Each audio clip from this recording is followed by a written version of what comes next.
Hello students, तो आज हम रीड करने जा रहे हैं chapter 7 social science the works we do, class 4th। The works we do, इस चैप्टर में हम पढ़ेंगे डिफरेंट वर्क्स के बारे में जो लोग अपनी अर्निंग के लिए अलग अलग तरीके के काम करते हैं, अलग अलग लोग जिसमें वो ट्रेंड होते हैं।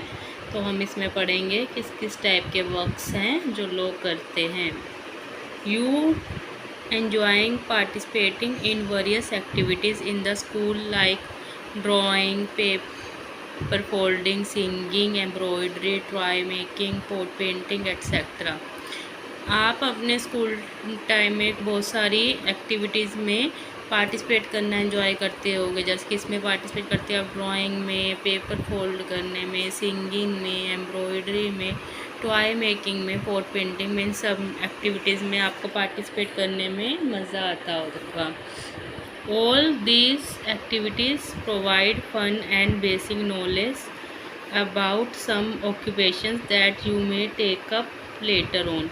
ये सब एक्टिविटी से एक तो हमारा फ़न होता है, एंजॉय होता है, और दूसरा हमें इससे बेसिक नॉलेज मिलती है कुछ ऑक्यूपेशंस की जो हम बड़े होके कर सकते हैं अपनी अर्निंग के लिए। उससे उसकी थोड़ी बहुत बेसिक नॉलेज हमें इन चीज़ों से मिल जाती है। जैसे हम बड़े होके सिंगर बन सकते हैं, एम्ब्रॉयडरी क्लासेस चला सकते हैं, टॉय मेकिंग क्लासेस चला सकते हैं, पॉट पेंटिंग सिखा सकते हैं। इन सब चीज़ों की बेसिक नॉलेज हमें मिल जाती है।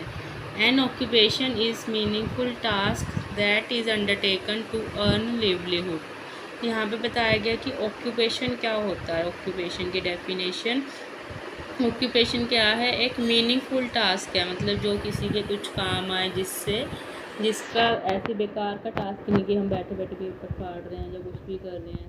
कुछ मीनिंग टास्क, जिससे कुछ वर्क हो, कुछ वो होता है मीनिंगफुल टास्क। और जिससे हम अपनी अर्न करने के लिए लिवलीहुड, मतलब जो हमें अपने जीवन यापन करने के लिए चाहिए होता है पैसा। हमें घर में खाना चाहिए, कपड़ा चाहिए, बहुत सारा सामान चाहिए, उन सब के लिए पैसा चाहिए। तो उसके लिए हमें मनी अर्न करनी पड़ेगी। तो वो मनी को क्या कहते हैं, लिवलीहुड। अपना जीवन चलाने के लिए जो हमें मनी चाहिए होती है उसे लिवलीहुड कहते हैं। वो अर्न करने के लिए जो हम मीनिंगफुल काम करते हैं उसे ऑक्यूपेशन कहते हैं। Activity, fill in the blanks, different occupations, professions. यहाँ पे जो हुआ है नंबर 1 पे स्किल्ड, इसके लिए स्पेशल ट्रेनिंग की ज़रूरत होती है, जैसे इलेक्ट्रीशियन, बार्बर, प्लम्बर, टेलर। इन सब कामों के लिए हमें सीखना पड़ता है, अपने आप से नहीं आते, ट्रेनिंग लेनी पड़ती है। और इसके अलावा क्या हो सकता है स्किल्ड के लिए, यहाँ पे हम देख सकते हैं कारपेंटर की तो लिए भी ट्रेनिंग लेनी पड़ती है।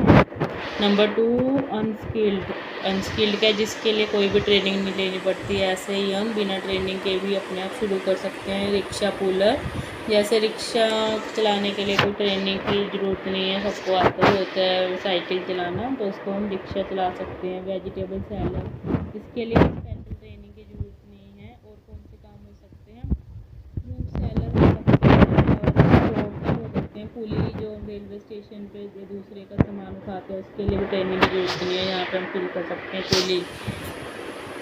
नंबर 3 पे है प्रोफेशनल, डॉक्टर, टीचर, इंजीनियर। इन सब के लिए एक स्पेशल कोर्स करना पड़ता है। एक 4-5 साल का स्पेशल कोर्स होता है, डिग्री लेनी पड़ती है, तो वो होते हैं प्रोफेशनल। डॉक्टर, टीचर, इंजीनियर के अलावा और क्या सकता है, lawyer, pilot etcetera.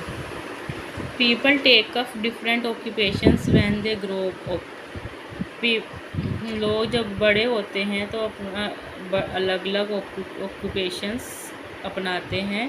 Most people choose N occupation related with their favourite childhood activity. ज़्यादातर लोग बड़े होकर कौन सा ऑक्यूपेशन करते हैं, जो उनको मज़ा आता था बचपन में, उनकी फेवरेट चाइल्डहुड एक्टिविटी थी, वो उसी को बड़े होकर अपना ऑक्यूपेशन बना लेते हैं। और interest in their parents occupation, जब अपने जो उनके पेरेंट्स का ऑक्यूपेशन होता है वो उसी में इंटरेस्ट लेना शुरू कर देते हैं और वो भी उसी ऑक्यूपेशन में एंटर कर जाते हैं। Many people choose an occupation on the basis of special skill they have, educational qualifications or training, such as painting, singing, designing or joining the army. कुछ पीपल ऐसी एजुकेशन लेते हैं ऐसी एजुकेशनल क्वालिफिकेशन लेते हैं जैसे painting, singing, designing, joining army, इन सब के लिए स्पेशल ट्रेनिंग लेनी पड़ती है। The choice of occupation also depends upon the availability of some raw material and the type of landform where they live. कुछ लोगों का ऑक्यूपेशन इस बात पे भी डिपेंड करता है कि उनके पास क्या रॉ मटेरियल है, क्या सामान है, या फिर वो कहाँ रहते हैं। उस पर भी, गांव में रहते हैं तो वो गांव से रिलेटेड ऑक्यूपेशन अपनाएंगे, शहर में रहते हैं तो उससे रिलेटेड ऑक्यूपेशन करेंगे, उससे related. In earlier times farming was the main occupation of the people. पहले ज़माने में क्या ऑक्यूपेशन था लोगों का? फार्मिंग, खेतों में काम करना, फसल उगाना और उसे बाज़ार में बेचना, यही मेन ऑक्यूपेशन था लोगों में। आजकल तो पढ़ाई करके और बहुत सारे ऑक्यूपेशन हो गए हैं। Many occupations were dependent upon farming, like the blacksmith made tools for the farmer and the potter made pots for storing grains। कुछ और ऑक्यूपेशन भी थे जो फार्मिंग पे ही डिपेंड थे, जिनका सामान फार्मर्स ही लेते थे। जैसे ब्लैक स्मिथ है, लोहार है, वो लोहे के औजार वगैरह बनाता है, कुल्हाड़ी वगैरह जो खेतों का हल जोतने की मशीन वगैरह, तो वो सब भी फार्मर ही खरीदते थे। उनका ऑक्यूपेशन भी फार्मर पे डिपेंड था। और पोटर जो मिट्टी के पोट वगैरह बनाते हैं, जिसमें फार्मर स्टोर करते हैं अपने ग्रेन्स वगैरह, फसलें स्टोर करते हैं बड़े बड़े मिट्टी के बर्तनों में, तो वो भी उनका भी ऑक्यूपेशन फार्मर पे ही डिपेंड था। Over a period of time many farmers gave up farming and migrated to cities and towns in search of jobs. अब बहुत टाइम के बाद बहुत सारे फार्मर्स ने अपना खेती करना छोड़ दिया और सिटीज़ में, बड़े शहरों में और टाउन्स में चले गए अपनी जॉब तलाशने के लिए। They started working in factories, pulling loads and rickshaw etcetera. शहरों में जाके उन्होंने क्या काम कर लिया? फैक्ट्रीज़ में काम करना शुरू कर दिया और सामान उठाना शुरू कर दिया लोगों का, बोरिया वगैरह ढोना या स्टेशन पे काम करना और रिक्शा वगैरह चलाना शुरू कर दिया। व्हेन, हम पढ़ लेते हैं। Do you know many farmers gave up farming due to low income from small land holdings. कुछ फार्मर्स ने इसलिए भी खेती करना छोड़ दिया क्योंकि उनके पास थोड़ी ज़मीन के उसमें बहुत कम इनकम होती थी, उनका गुजारा नहीं चलता था। It was not enough to support their families. वो थोड़ी सी ज़मीन से जो अर्निंग होती थी फार्मिंग से, वो उनके लाइफ और फैमिली को सपोर्ट के लिए, फैमिली चलाने के लिए काफ़ी नहीं थी। When many farmers migrated to cities their women folk took over farming along with their traditional occupations of rearing animals, weaving, pottery making, basket making। जब वो कुछ फार्मर्स सिटीज़ में चले गए, जो उनकी जो वो थी, औरतें थी, घर पे काम करती थी, जैसे ट्रेडिशनल ऑक्यूपेशन से पशु एनिमल्स को पालना, रियरिंग एनिमल्स पालना, वीविंग, वो दरिया वगैरह बुनती थी घर पे, पोट्री, मिट्टी के मटके वगैरह बनाती थी। These activities supplemented the family income. और इन कामों से फैमिली इनकम बढ़ जाती है उनकी। Do you know in earlier times many jobs were expected to be done earlier by boys और गर्ल्स। पहले टाइम में बहुत सारी जॉब्स थी वो एक्सपेक्टेड की जाती थी कि या तो बॉयज़ करेंगे या गर्ल्स, मतलब अलग अलग कैटेगरी थी कि ये जॉब सिर्फ बॉयज़ ही करेंगे और ये गर्ल्स भी। बट आजकल क्या है, कोई भी जॉब कर सकता है। डॉक्टर है, लड़का लड़की दोनों बन सकते हैं। इंजीनियर है, लड़का लड़की दोनों बन सकते हैं। टेलर है, कोई भी बन सकता है। ऐसे पहले ज़माने में अलग अलग थे। But now there are no gender specific occupations as girls are flying aeroplanes, driving taxis and boys are cooking and designing dresses। पहले क्या था कि ये था कि ये वाले काम लड़के ही करेंगे और ये काम लड़के करें। सिलाई का काम, कढ़ाई का काम लड़कियां ही करेंगी। बाहर के काम डॉक्टर इंजीनियर वगैरह लड़के ही करेंगे। बट आजकल वहाँ पे कोई भी ऐसा जेंडर स्पेसिफिक ऑक्यूपेशन नहीं है, मतलब कुछ अलग अलग ऐसे स्पेसिफाई नहीं किया हो कि ये काम लड़के करेंगे लड़कियाँ करेंगे। जैसे आजकल लड़कियाँ एरोप्लेन उड़ा रही हैं, टैक्सीज चला रही हैं, बॉयज़ हैं वो कुक बन रहे हैं और ड्रेस डिज़ाइनिंग कर रहे हैं। The availability of raw material plays an important role in occupation of the people.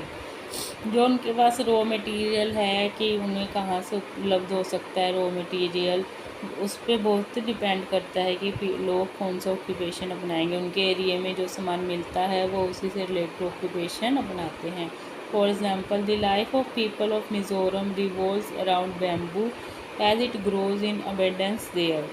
जो मिज़ोरम के पीपल हैं वो ज़्यादातर क्या काम करते हैं, बैम्बू से रिलेटेड करते हैं, क्योंकि उनके एरिया में बैम्बू बहुत होता है तो वो उससे रिलेटेड ही उससे सामान बनाते हैं, वही ऑक्यूपेशन बनाते हैं। They make their houses with bamboo, sit on bamboo chairs, eat bamboo sprouts from bamboo bowls with bamboo chopsticks. वो सारा काम उनका बैम्बू से ही होते हैं। अपने हाउस बैम्बू से बनाते हैं, बैठने के चेयर्स बैम्बू से बनाते हैं, बैम्बू के स्प्राउट खाते हैं, बैम्बू की बाउल्स होती हैं और चॉपस्टिक्स भी बैम्बू की होती है। Bamboo handicrafts are in great demand in India and abroad. और आपको पता है बच्चों, जो बैम्बू से बना सामान होता है हैंडीक्राफ्ट्स का, चेयर टेबल वगैरह, उसकी बहुत ज़्यादा डिमांड है इंडिया में भी और बाहर के देशों में भी। The landform and the climate of a place also influence the choice of occupation. Landform मतलब वो कहाँ रहते हैं, गाँव में, शहर में, और वहाँ उस जगह का क्लाइमेट कैसा है, गर्म है, ठंडा है, इस पे भी चॉइस डिपेंड करती है ऑक्यूपेशन की कि लोग कौन सा ऑक्यूपेशन चुनेंगे। Gujjars are gypsies of Himalayas. In winters, these nomads move down to green pastures from the snow-covered mountains with their flock of sheep and goats. They live on the money they earn from selling milk, wool, etc. Gujjars होते हैं वो एक जगह से दूसरी जगह shift होते रहते हैं, जो हिमालयस में रहते हैं।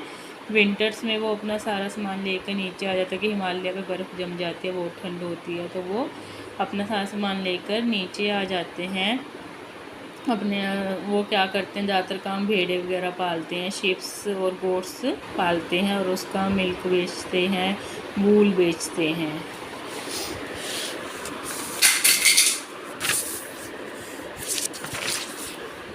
नाउ न्यू ऑक्यूपेशंस, आजकल के नए ऑक्यूपेशंस क्या हैं। The development in science and technology brought in many knew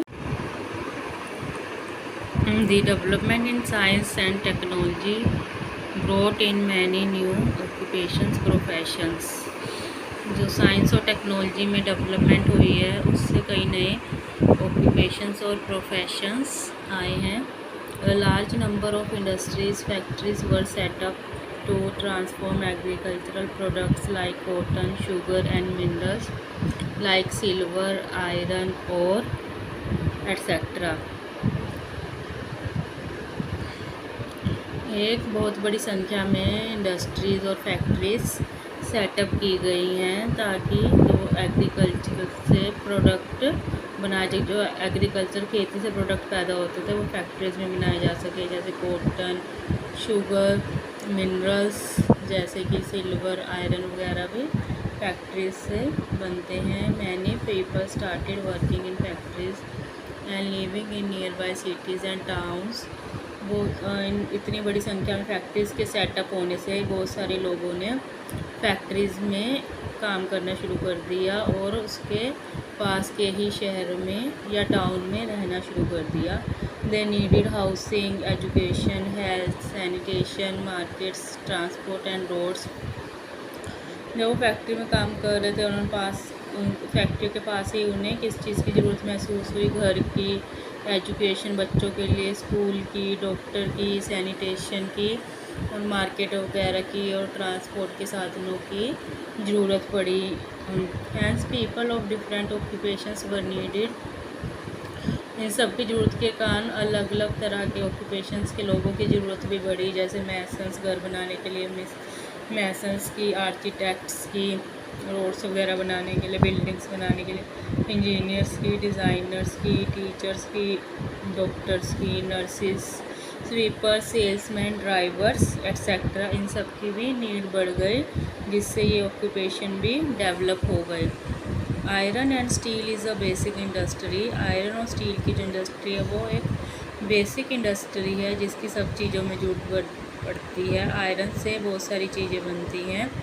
it uses iron और for making industrial machinery, electric machinery, defence equipments, railway tracks, railway engines, bridges, dams, cars, buses, trucks and many other goods.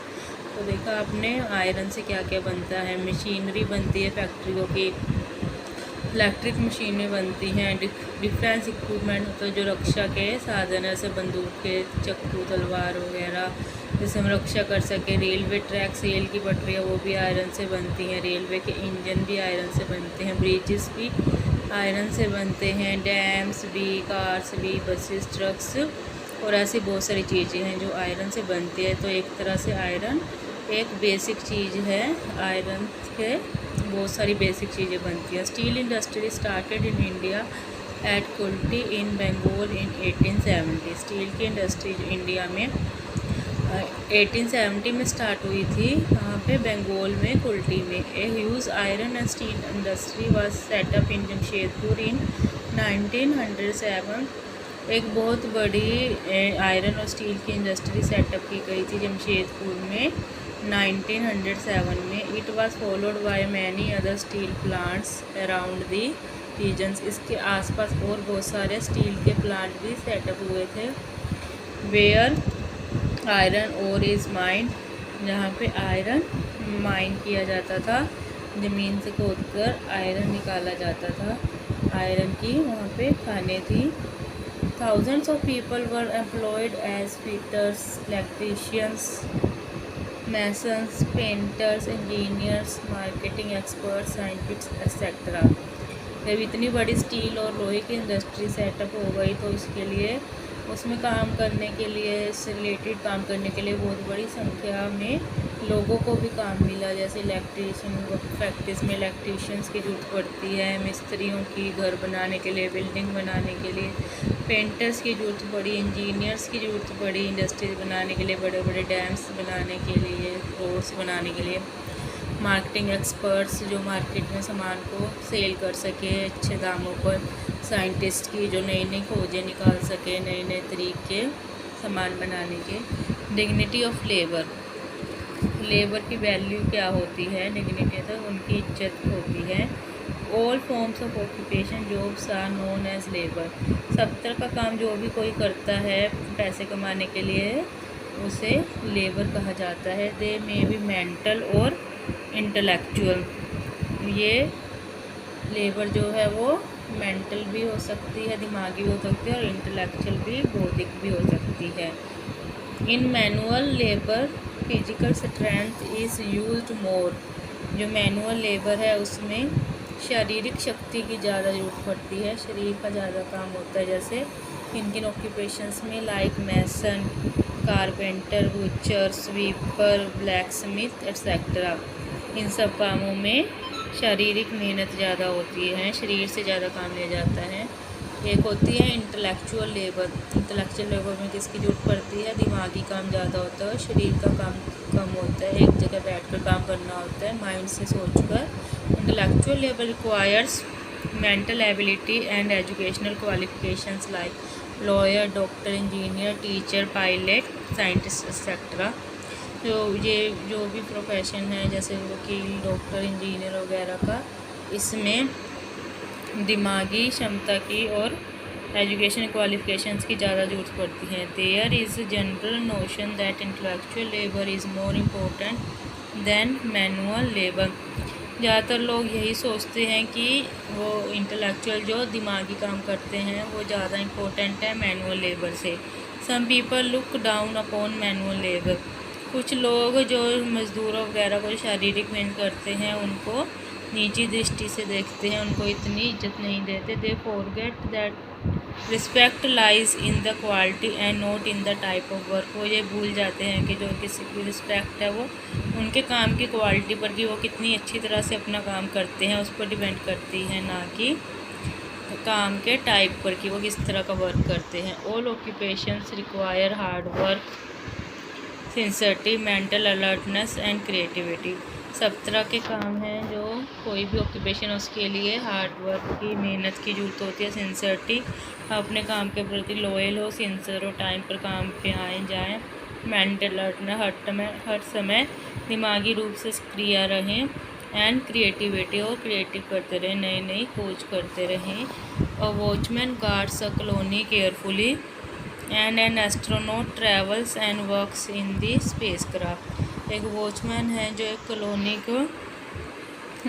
Colony की रक्षा करता है। And astronaut travels and works in the space, और एक astronaut है जो वो अंतरिक्ष में जाता है स्पेसक्राफ्ट में, वहाँ पे नई नई खोजें करता है। Both are performing important and useful jobs.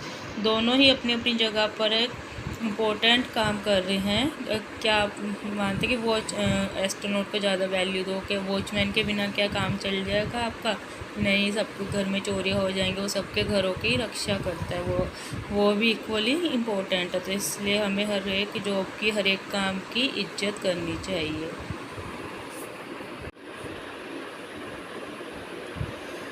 Once a man named Hari went to a saint and beg for food. एक बार एक हरी नाम का आदमी एक साधु के पास गया और उसने खाने के लिए भीख मांगी। The saint asked what do you have in your house.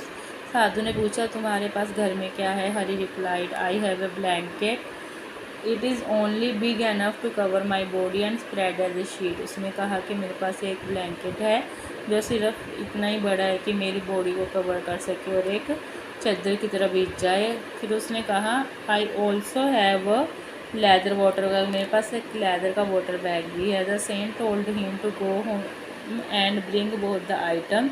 साधु ने कहा कि तुम घर जाओ और दोनों चीज़ें लेके आओ। Hari brought the items and the saint asked the people present there who will buy this. Hari दोनों चीज़ें ले आया। फिर साधु ने वहाँ उपस्थित लोगों से पूछा कि कौन इन दोनों को चीज़ों को खरीदेगा। One man said I will take them for 5 rupees. एक आदमी ने कहा कि मैं इन्हें 5 रुपये के लिए ले लूँगा। Another man offer 10 rupees. एक और आदमी ने 10 रुपये ऑफर किए। The saint took the money and gave it to Hari. उसने साधु ने वो पैसे ले लिए और हरी को दिए। Hari who brought food with 5 rupees and eggs with other 5 rupees. Hari ने 10 रुपये में से 5 रुपये का खाना लिया और बचे हुए 5 रुपये से एक एग्स कुल्हाड़ी खरीद ली 5 रुपये से। The saint told Hari to cut wood with axe, sell it and meet him after 1 week. साधु ने कहा कि तुम इस कुल्हाड़ी से लकड़ी काटो और इसे बेचो और मुझे एक हफ्ते बाद मिलना। After a week Hari earned 50 rupees. एक हफ्ते के बाद हरी ने 50 रुपीज़ कमा लिए थे। ही वॉज हैप्पी, वो बहुत खुश था। This saint kept hand on his shoulder and said. साधु ने उसके कंधे पर हाथ रखा और कहा you look happy because labour has dignity but begging brings shame. उसने उसके कंधे पर हाथ रख कर कहा साधु ने तुम खुश हो क्योंकि जो लेबर है, मेहनत है, वो डिग्निटी लाती है, रिस्पेक्ट लाती है। और भीख क्या लाती है? शर्म लाती है। भीख मांगने में शर्म आती है। तुम्हें भी लगता होगा ना कि ये तो भिखारी है, भीख मांग रहा है, इसकी कोई वैल्यू नहीं है। और जो मेहनत करता है उसकी वैल्यू होती है। Dignity of labour means respect for all types of labour and not considered any job superior to other.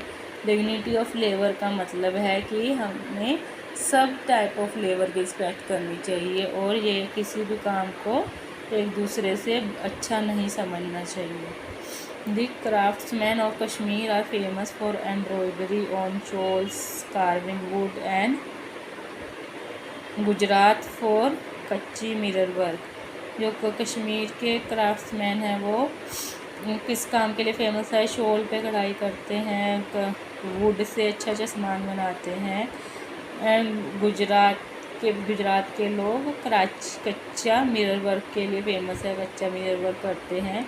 It is the hand hard work, creativity and quality that earns respect for this craftsman. ये उनका hard work है, creativity है, कलात्मक जो दिखाते हैं, और quality है जो उनके लिए रिस्पेक्ट लाती है। No job is greater than the other, कोई भी जॉब दूसरे से बेहतर नहीं है। Dignity can be achieved only with hard work, respect सिर्फ हार्ड वर्क से ही कमाई जा सकती है। Gandhi ji preached dignity of labour in Sabarmati Ashram. Gandhi जी ने साबरमती आश्रम में भी इसका महत्व बताया है, डिग्निटी ऑफ लेबर का। The people living in ashram were taught to clean the toilets and surroundings themselves. जो भी लोग साबरमती आश्रम में रहते हैं वो खुद अपने टॉयलेट्स क्लीन करते हैं और अपने आसपास की सफाई खुद करते हैं। एवरी वर्क इज़ रिस्पेक्टेबल, हर एक काम रिस्पेक्टेबल है। Dignified and important for the society, हर काम और हर एक काम की सोसाइटी में वैल्यू है और उसका महत्व है। People doing manual labour are not inferior anywhere, जो लोग मजदूर वगैरह हैं, शारीरिक काम कर रहे हैं, उनका भी महत्व किसी भी तरह कम नहीं कहा जा सकता और किसी भी मामले में घटिया नहीं है। और dignified work becomes undignified only if it is done in a wrong way और बाय अनफेयर मीन्स। एक डिग्निफाइड जो वर्क है कब अनडिग्निफाइड बन जाता है? जब एक गलत तरीके से किया जाता है, जब गलत तरीके यूज़ किए जाते हैं, गलत साधन यूज़ किए जाते हैं, जैसे जो लोग घूस वगैरह लेते हैं तो उनकी रिस्पेक्ट नहीं होनी चाहिए, वो अनडिग्निफाइड वर्क करते हैं। Many families have domestic help to take care of their household chores and children. बहुत सारी फैमिलीज़ घरेलू हेल्प लेती है अपने घर के कामों के लिए और बच्चों को पालने के लिए। It is important to talk politely with maid servants and respect them for their work. हमें जो घर में काम करने वाले मेड आती है या नौकर काम करते हैं उनसे भी प्यार से और आराम से बात करनी चाहिए और उनके काम की भी रिस्पेक्ट करनी चाहिए। Sometimes children do not feel proud of the occupations of their parents. कुछ बच्चे अपने पेरेंट्स का ऑक्यूपेशन को देखकर प्राउड फील नहीं करते। जैसे काम वाले के बच्चे हैं वो प्राउड फील नहीं करेंगे, स्वीपर के बच्चे, कुली के बच्चे प्राउड फील नहीं करेंगे, बट उन्हें ये नहीं पता कि हमारे माँ बाप कितनी मेहनत कर रहे हैं और हमें उनके काम की भी रिस्पेक्ट करनी चाहिए। The son of a tailor में wish that his father were a doctor. एक टेलर का बेटा सोचता है कि काश मेरे पापा डॉक्टर होते। But do we not require a tailor as much as we need a doctor. क्या टेलर की ज़रूरत हमें डॉक्टर से कम है? नहीं, दोनों की ज़रूरत बराबर है। अगर टेलर ना हो, कोई हमारे कपड़े ना सिले तो हम कपड़े कहाँ से पहनेंगे? तो इसलिए सबकी ज़रूरत बराबर है। Hence it is important to know that it is the hard work, devotion to duty and pride in the quality of work of many people that make our life comfortable। तो ये हमें समझना चाहिए कि ये हार्ड वर्क है, उनका duty के प्रति डिवोशन है और प्राइड है और उनके काम की क्वालिटी है जो हमारी लाइफ को कंफर्टेबल बनाती है। Do you no honest living is respectable living. ईमानदारी से जो अपना काम करता है वो ही उसकी की रिस्पेक्ट होती है, वही रिस्पेक्टेबल लिविंग है। Okay, thank you students.